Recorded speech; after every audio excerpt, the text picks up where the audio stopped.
The Consumer Product Safety Improvement Act of 2008 establishes tough standards and safety requirements for children's toys and will also beef up the U.S. Consumer Product Safety Commission. The law bans lead beyond a very small amount in toys and products meant for kids under 12. It also prohibits the use of chemicals used to soften plastic called phthalates in kids' products. The law also calls for far-reaching safety standards for three-wheeled all-terrain vehicles.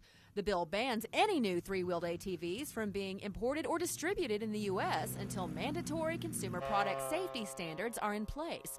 The executive director of the Oklahoma Foundation for Consumer and Patient Rights says the new regulations are long overdue.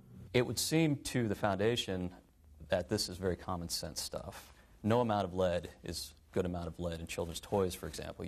Raymond says the new regulations are in response to changing market conditions. He says when the existing laws were developed 30 years ago, most of these products were made in the U.S. Given how many children's toys are made abroad, especially in China, we have to take that responsibility on ourselves because other countries don't do their due diligence in checking these things up. I think the news coverage over the last year in terms of recalls and all the injuries due to toys, again, with lead in them, pretty well shows that. Before President Bush signed the legislation, the Consumer Product Safety Act passed the House and Senate with broad bipartisan support.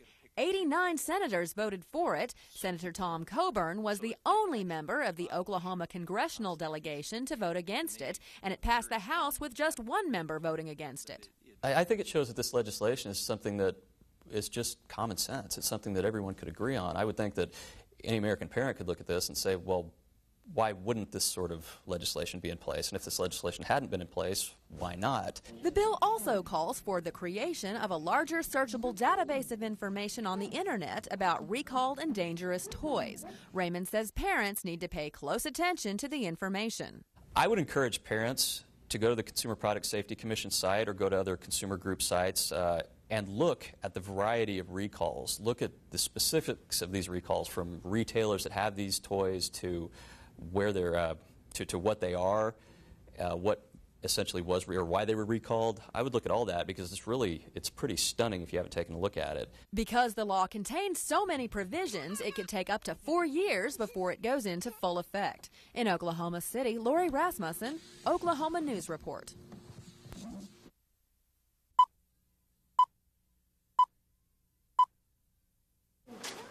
Families